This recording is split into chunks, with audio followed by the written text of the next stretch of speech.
Hari Jaya Radha Madhava Kunja Bihari Jaya Radha Madhava Jaya Kunja Bihari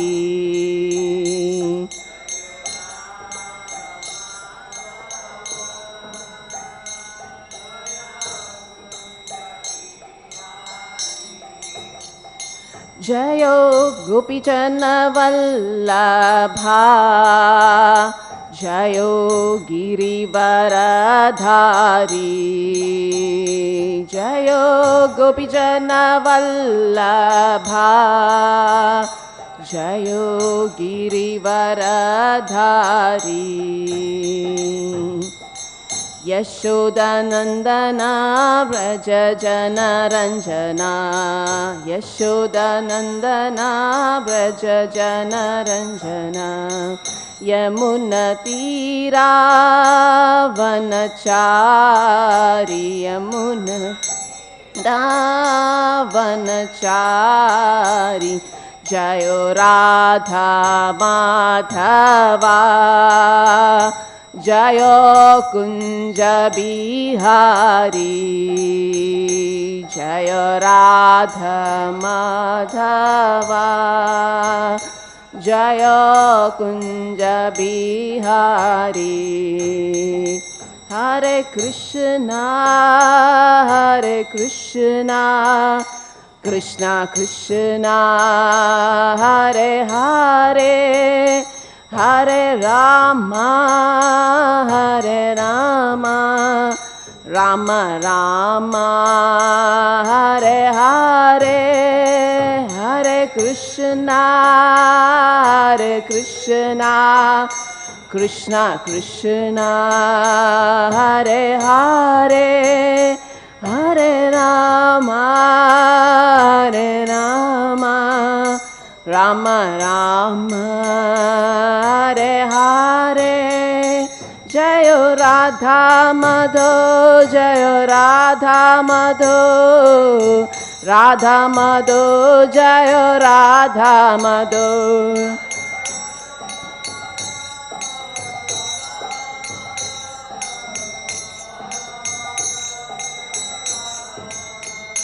Jayo Pancha Tattva Jayo Pancha Tattva Pancha Tattva Jayo Pancha Tattva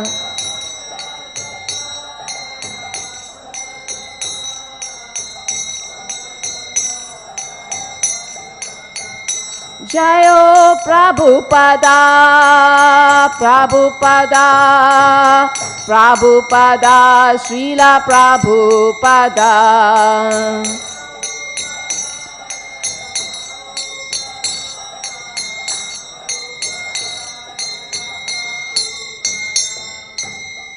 Jai Shri Radha Madhav Panchatattva Prahlad Narsingh Bhagwan ki Jai Srila Prabhupada ki Jai Hare Krishna Om Namo Bhagavate Vasudevaya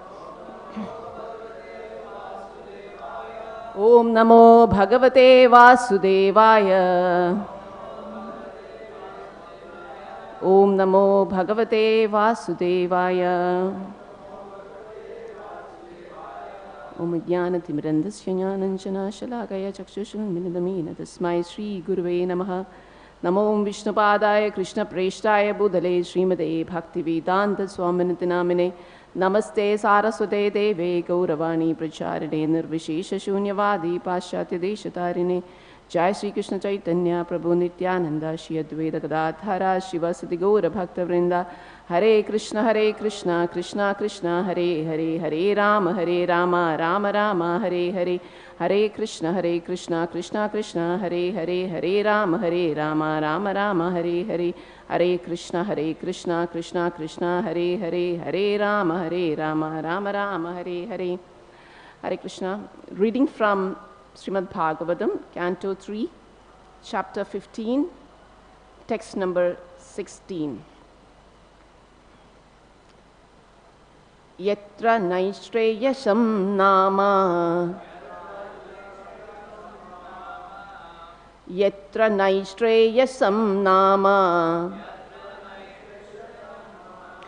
vanaṁ kāma-dughair drumaiḥ,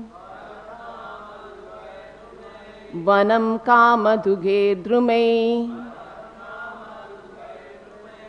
sarvartu-śrībhir vibhrājat, sarvartu-śrībhir vibhrājat,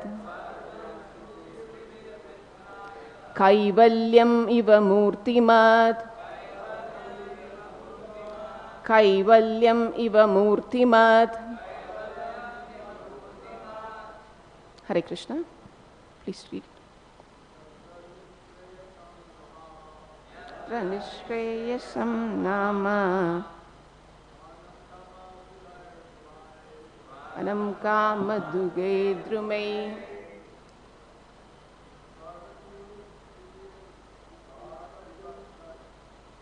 sarvartu-śrībhir vibhrājat,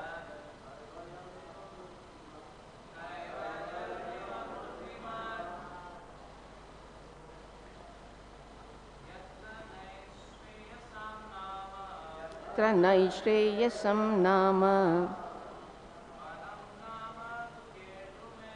vanaṁ kāma-dughair drumaiḥ, sarvartu-śrībhir vibhrājat, kaivalyam iva mūrtimat.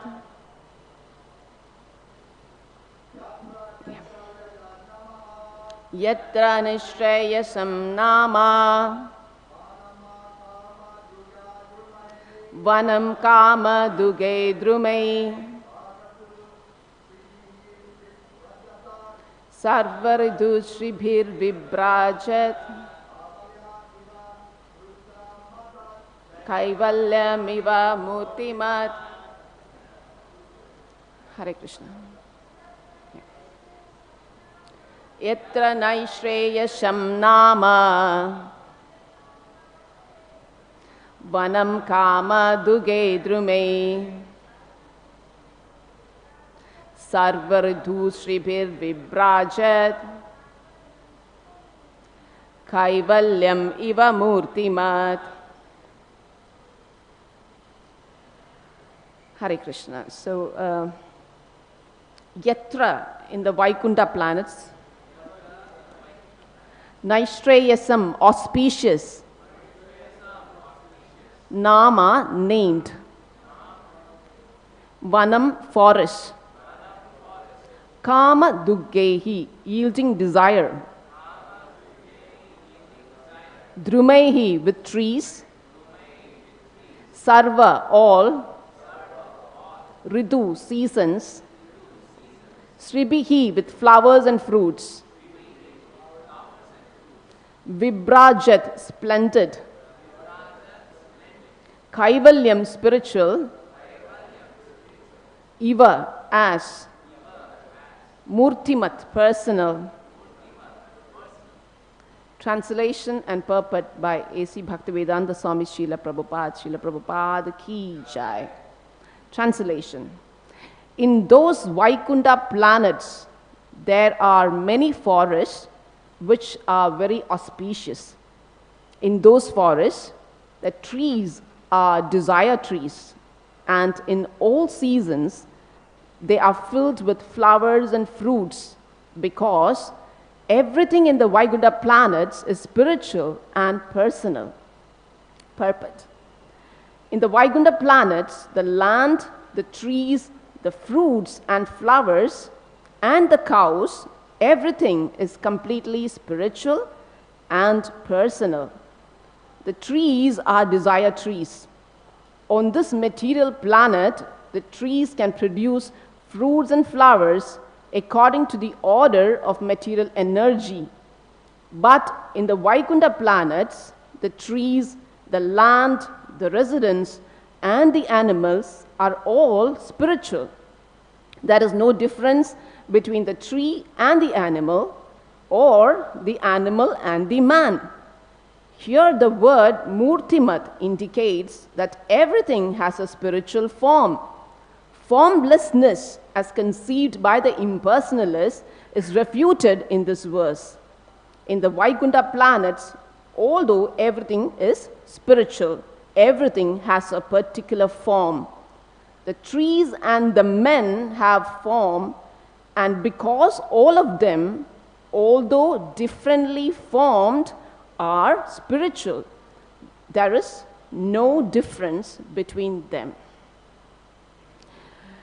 So I take permission of all the Vaishnavas and Vaishnavis here to speak. Kindly give me your blessings. I feel like once I heard His Holiness Bhaktivinoda Swami Maharaj say, quoting Shakespeare, a dwarf in the king's robe.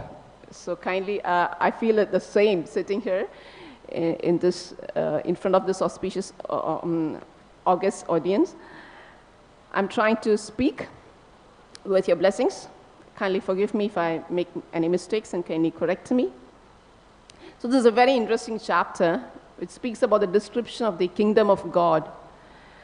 How else do we know what the kingdom of God is, if not for the mercy of Srila Prabhupada? I was, a few days back, I had to listen to a professor's talk, and the professor was actually telling, you can soon buy babies from Lulu Mall. You might know what is Lulu Mall. It's kind of a supermarket, chain of supermarkets you find in different countries. So he said that you can buy babies in a Lulu Mall because science is going to create babies. And it's going to be genetically made. If you want a baby which is very extroverted, that particular gene will be used, and you get an extroverted baby. And you want to buy a baby who is very, let us say, achievement-oriented, you buy such a baby. So it's all going to be, after the speech, I just asked, excuse me, sir, were you bought from the Lulu Mall also? Kind of so this is a kind of Shravanam that we get to hear from the material world. Atheism and impersonalism and voidism and, so we are bombarded with such concepts. And here we have Srila Prabhupada, through these translations and purports, trying to rectify those assaults on our consciousness, trying to tell us there is a spiritual world and that we are spirit souls and we are expected to go back there and we came from there. So reading Srimad Bhagavatam in the presence of devotees is definitely a vaccination against all these assaults from the material world. This particular chapter, as we know, here Vidra and Maitreya are having the conversation, and Brahma is describing the kingdom of God, Vaikuntha Loka, trying to explain the story about the Kumaras going to the see Lord Vishnu in Vaikuntha. So this particular sloka is describing a few slokas actually, telling us about how the Vaikuntha should be. And how can it be, the least I can think about how a Vaikuntha could be is one of the best cities I have gone to in this world, maybe. If I speak about India, and recently I went to Bangalore actually, and in South India, that's said to be the best, where you'd aspire to go. And all the IT people are trying to go there. But the road was so hellish. The traffic was, you just couldn't move. And to move, I needed to go on a Rapido bike so that I could reach on time to where I could reach because it was totally blocked. And on the bike, he was going so rash. So I started telling him, Bhagavad Gita. I started teaching to him a little bit of Sattva-rajo Tamo Guna and how you could possibly ride the bike in a mode of goodness and not necessarily in the mode of passion. So he asked me, and I told him there is a Vaikuntha, and there we will not have traffic blocks. In this world we have these traffic blocks, and see how much you're suffering trying to ride the bike and collect some money. And go to Vaikuntha, you will not have these traffic blocks and no potholes also on the road. So he asked me, how do you know? How do you know it exists? So I had to tell him, right, we can know it by the mercy, from the scriptures and through the sadhus and the guru who explains the scriptures to us. So here is the description of the kingdom of God being explained to us through the Srimad Bhagavatam, and through the mercy of Srila Prabhupada, we are trying to understand it. Here, this sloka, let us just read what is written in the purport. Purport says, formlessness as conceived by the impersonalists is refuted in this verse. In the Vaikuntha planets, although everything is spiritual, everything has a particular form. So this particular verse is something which we can equip ourselves with when we speak to impersonalists, to show that actually there is form in the spiritual world. Because it clearly speaks about Vaikuntha Loka, and it clearly says that, the sloka says, in those forests the trees are desired trees, coming to the end of the sloka, because everything in the Vaikuntha planets is spiritual and personal. And here, Prabhupada says, although everything is spiritual, everything has a particular form. I quite like the sentence because Prabhupada uses the terms, although everything is spiritual.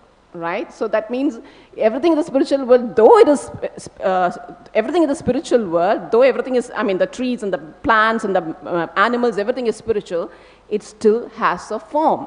So necessarily what the impersonalists try to tell, that spirituality is equal to formlessness, the equation doesn't hold. Here, the two words that is being used in the sloka is kaivalyam and mūrtimat.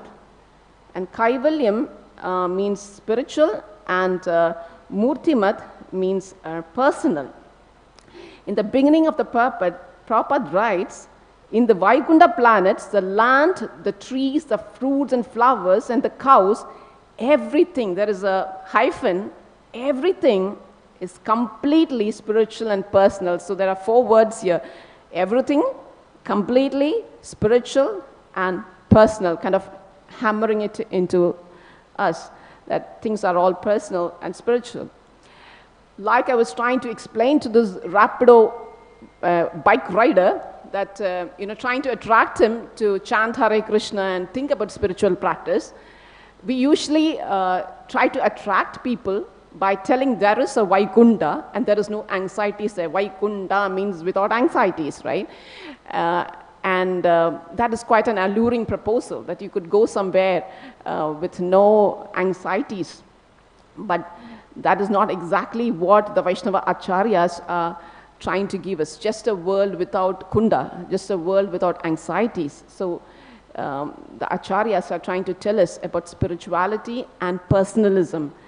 And these are the 2 crux words which I would personally need to ponder on more, about what exactly could it mean.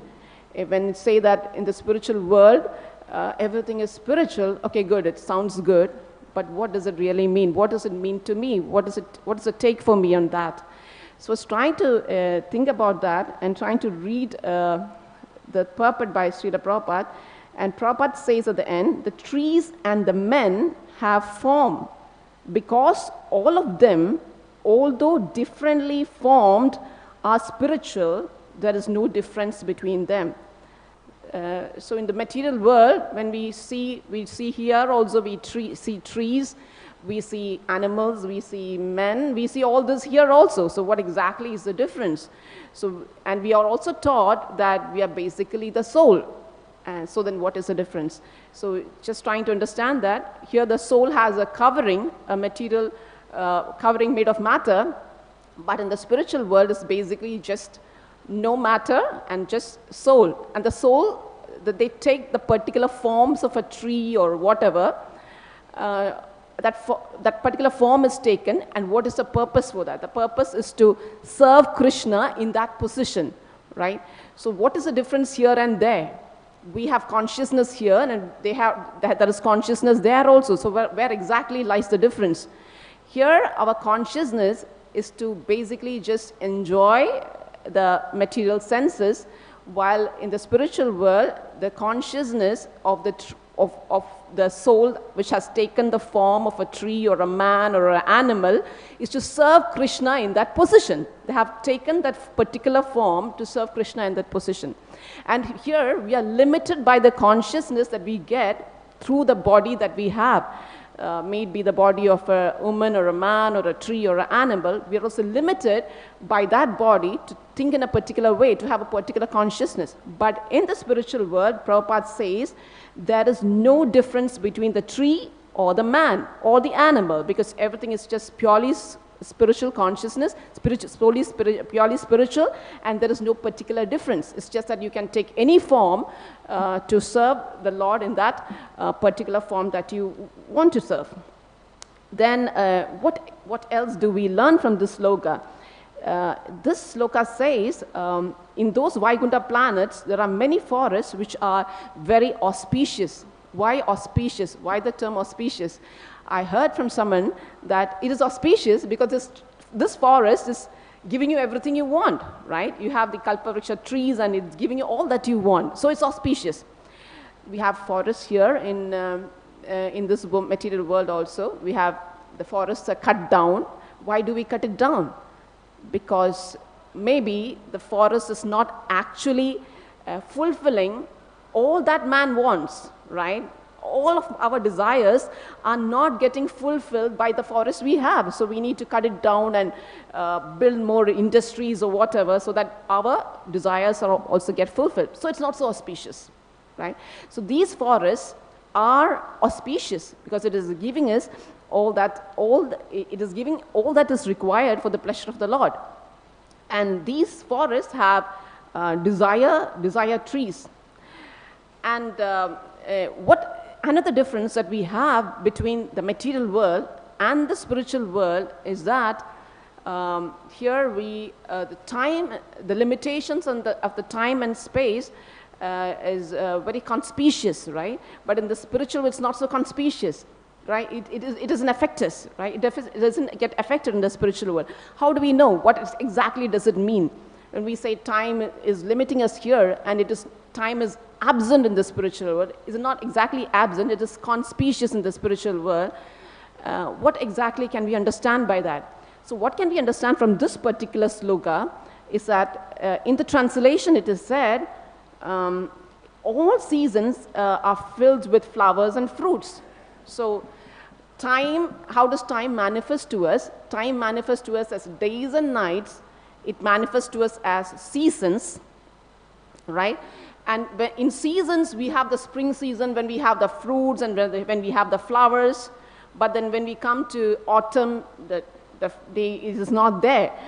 But it is said, these forests, it is not absent. The seasons are not absent. The seasons are there, but in all seasons, you get flowers and all the fruits. So that kind of gives some idea about time it's not that time is not there. Time is there, but it is not having kind of some limiting effect. That's what I understand. I also heard from somebody once that day and night is there in the spiritual world also. But it is not like we have it here. We cannot go back to yesterday, but there, the day and night is for the pastimes, for enabling the pastimes of the Lord.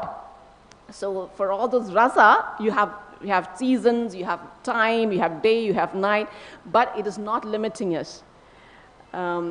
We know very well how time limits us in this material world. If you are a working person, then you very well know it. You need to rush to your office at 8 o'clock, then you need to rush to the office. Maybe you are a devotee and you desire to stay back and hear the Srimad Bhagavatam, but then you have to reach somewhere. Right?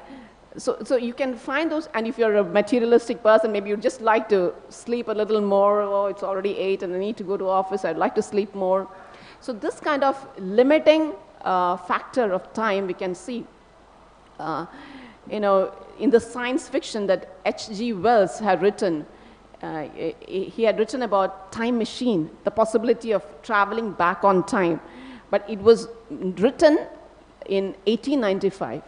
It's not in 1985. It was written in 1895. That's quite a long time back. But still, we are still limited by time. So these possibilities of time machine will come. And scientists also speak about reversing time, right? Now we have time which goes forward. From the womb, we grow and we become old to the tomb, from the womb to the tomb. But maybe just one day science can reverse. They're saying possibilities of expecting that time can be reversed so that you can travel back, and you start growing younger and younger and younger, and one day return back to the womb. Well, these are all things that science is hoping to have. And where does this hope come from? Right? That's the question. Where does this hope come from? Because time is not limiting you actually in the spiritual world. So you have experiences of time not limiting you, right? And so all these hopes are coming to you from there. But you're looking for answers and solutions in a wrong way because you don't want to surrender to the Lord and accept that God can give you a better proposal. Our ego doesn't allow us, right, to surrender. Now, why surrender somebody? I mean, you just want to be your own self, and you don't want to surrender. In yesterday's, I was listening to the Srimad Bhagavatam speaker yesterday through this particular Doordarshini that we have, and I heard, and Prabhu was telling about how do we actually understand the spiritual world. To understand the spiritual world, we need not just read the scriptures. And he was saying that you don't just buy the scriptures, you pay 10,000 rupees and you get a Srimad Bhagavatam, you sit home and you read. Can you understand what is the spiritual world? Not necessarily. Right? Because to understand Srimad Bhagavatam, you need the mercy of the person Bhagavat. And you need to have surrendered to the person Bhagavat. And you need to have taken shelter. You need to have the shelter of the pure devotee. Sometimes, I'm asked, what is your name? When you write these spiritual names, you have Prabhavi, Gopi, Didi, or some other particular name like Sudevi, Sundari, Didi. So you have all these Didi coming in. And what exactly do you mean by Didi? So to a friend of mine who wouldn't understand what is Devi Dasi, I said, Didi means Doordarshan. But we're sitting in this material world by the mercy of, some special, I can't say mercy to them. So I said, sitting in this material, if you're sitting here, if you have a guru, and with the help of the guru, you get a Doordarshan, where you can see the spiritual world. You sit here and you see the spiritual world. So that is Doordarshan. And Prabhavi Gopi Devi Dasi means someone by the mercy of the guru, has a chance, now that I've seen it, but has a chance to see the spiritual world through the Doordarshan. So Shastra, Sadhu and Guru is giving us that Doordarshan about what exactly could be in the spiritual world. And when we look at the slokas that come up, you read, has such beautiful descriptions of how the Vaikuntha planets are, with pigeons and cuckoos and cranes and chakravagas and swans and parrots and partridges and peacocks. Then all the different flowers are being mentioned, like mandara, kunda, kurabaga, utpala, champaga, all the tulsi and all those trees and flowers and fruits are being described about the Vaikuntha planet.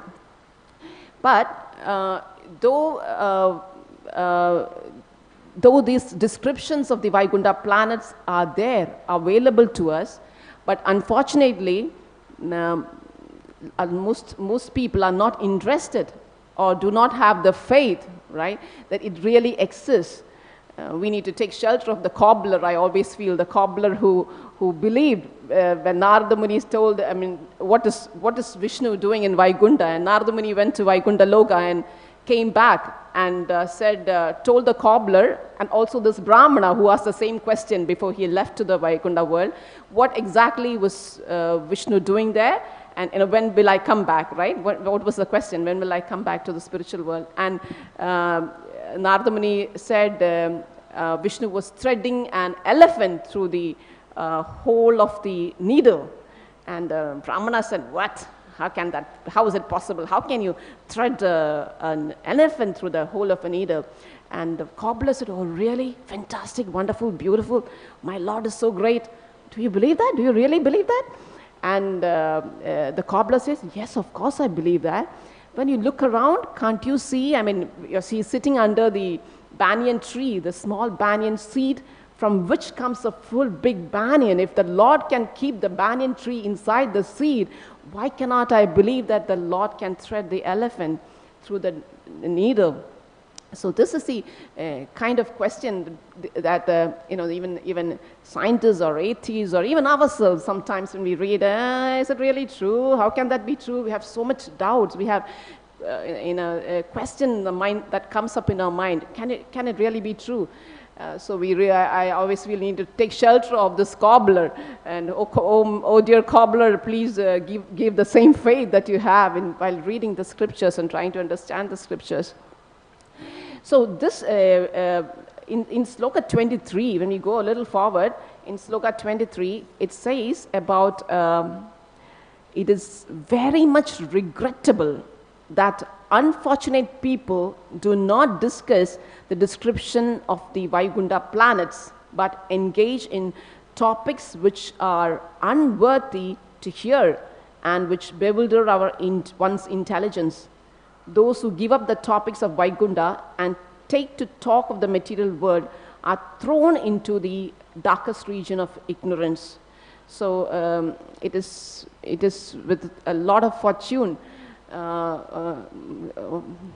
Kono Bhagyavan, right? We're so fortunate that by mercy of Srila Prabhupada, we have been exposed to the possibility of there being a spiritual world. At least we first think maybe there is a possibility, right? When I started my practice as a devotee, my first point was maybe there is a possibility that all this is true. So at least there is a possibility. I was hearing His Holiness Sukadev Goswami Maharaj speak, and Maharaj was saying, like, we don't usually have people our relatives or friends who died and went to the Vaikuntha Loka and came back and told us, this is how the Vaikuntha Loka is, then we could trust very easily when they come back and tell us. So at least we can think there is a possibility. And what is it? Krishna, it is being explained so well through these scriptures.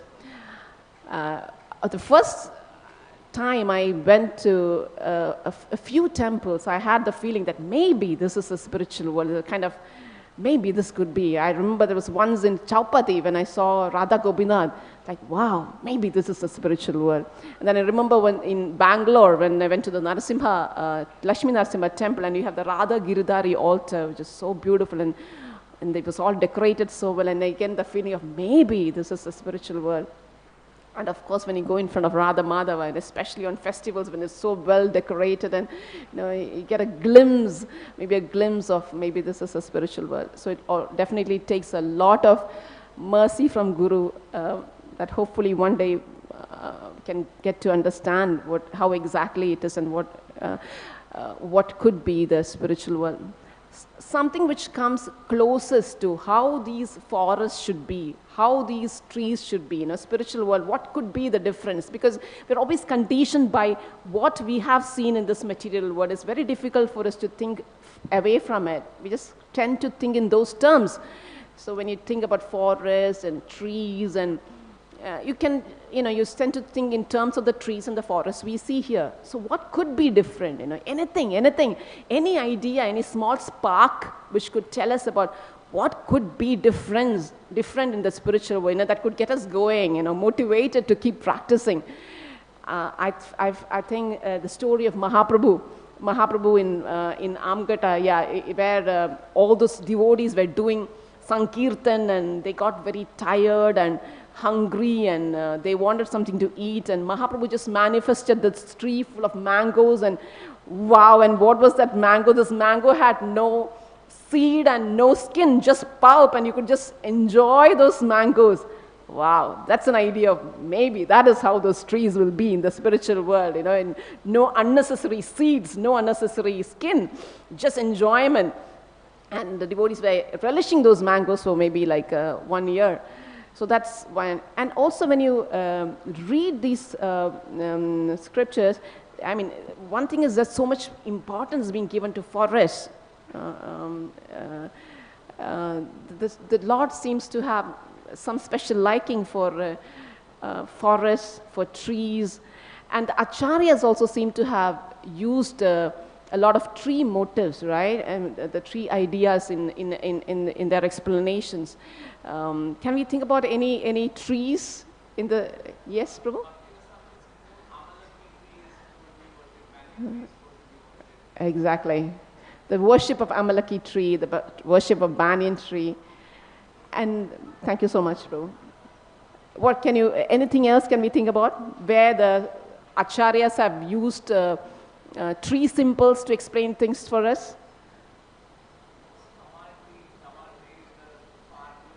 Yeah. So it's so interesting, right? How so much importance has been given. Anybody else? Yes, Mataji?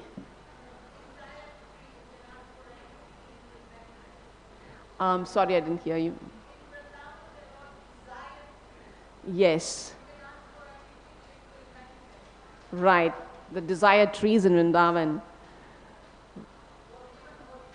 Exactly. That's exactly what's being said about in Vaikuntha, right?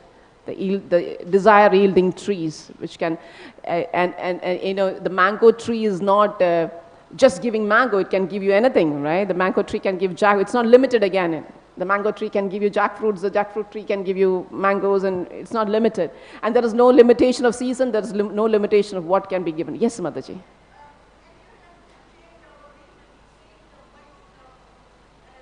Sorry.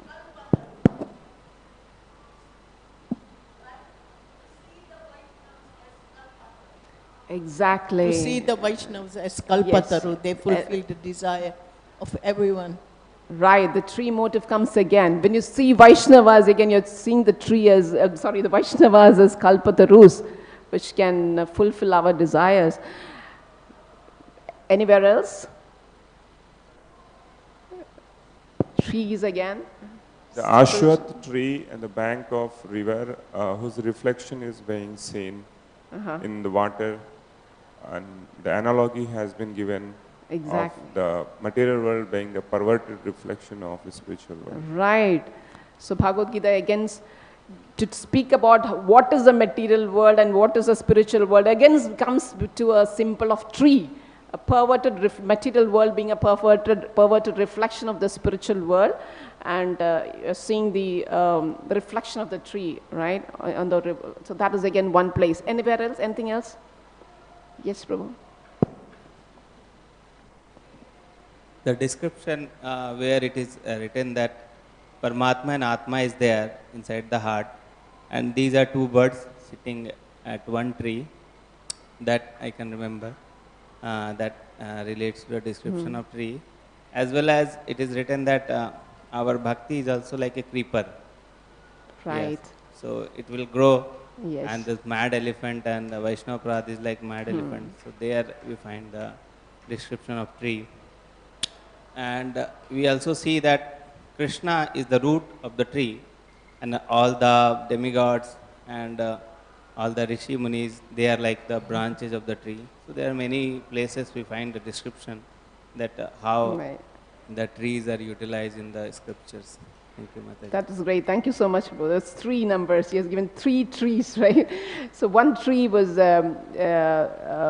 sorry, my memory loss. What was the first one you said?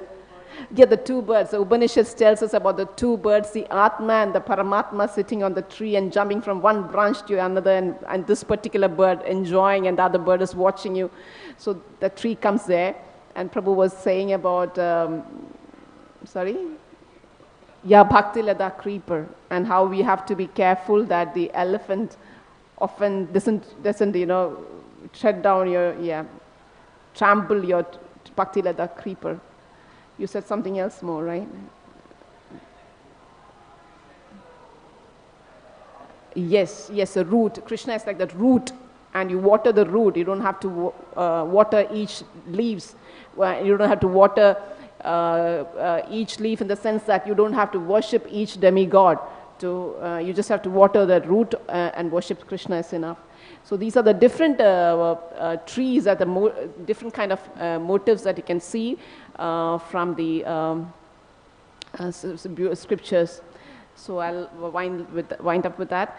Thank you so much for listening and patiently hearing and for this opportunity. Hare Krishna. Any questions, any comments, any corrections? Yeah, Hari Bol.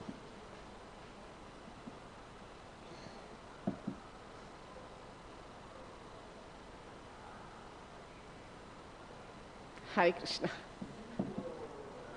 Hari Bol. Anchakalpadrubhasya kripa sindhubhya patitanam pavanebhyo vaishnavebhyo namo namaha. Hare Krishna.